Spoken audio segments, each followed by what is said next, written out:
Hello guys, welcome to the channel. Welcome to this very sort of subdued and dark film review. It's a short film review about Robert Eggers Nosferatu, which me and the lad just caught for the first time today at the cinema.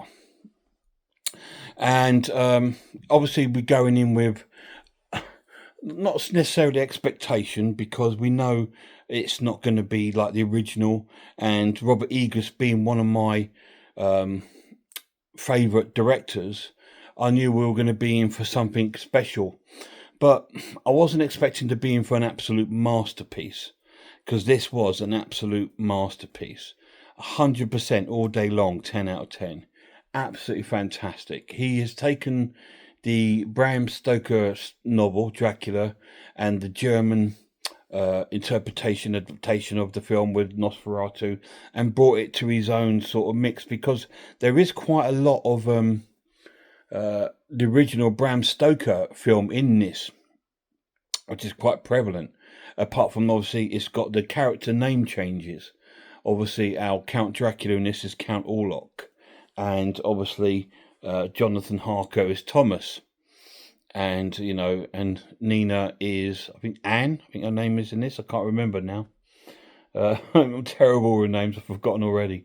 But it does play through very similar, and it was absolutely wonderful. I'm not going to give you too much info on it because I do not want to spoil the film.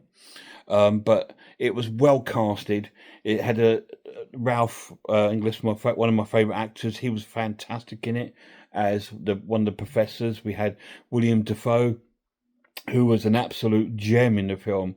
His performance was absolutely fantastic, and sort of like screen in presence was inspiring. And when I was watching him in this role and the way he was dressed up, I thought he would make a fantastic Doctor Who. Because he would be amazing, Doctor Who. But anyway, and the main actor, whose names I don't know, guys. I'm really terrible. The guy that played Count Orlok he was absolutely, his stage presence was absolutely mind-bendingly amazing, and he played it out so well. And I loved the way that they did not copy the look of the original black and white silent film look of Orlok, and they've actually it's more like Valad the Impaler. He looked more like that sort of line. They've gone down that sort of line, which I really appreciated. And he was like really sort of disfigured quite a lot, with sort of like burns and marks on him, which looked absolutely amazing. And the guy that played Thomas, who again I can't remember his name, and he's going to be in the new Superman film as Lex Luthor. He was really cool in this role as well. He played it really well.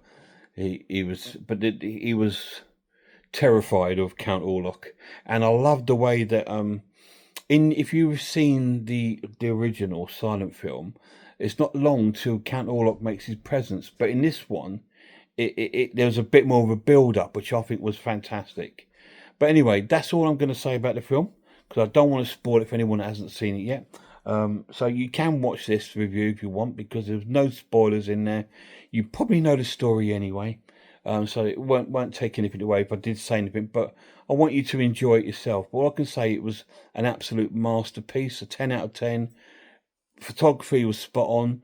The costumes were amazing. The acting was right on par with Robert Eggers' other productions, hence why he's one of my favourite directors. The music was sensational, and the whole experience was just brilliant. It runs for about 2.5 hours. I believe, something like that, and I think it went really quick. It is a bit of a slow burn movie, but you want this film to be like it, because it is about the story and about the character relationships and the building up of that, and it played out really, really well. Really, really loved it. So if you get a chance, definitely go and see it on the big screen.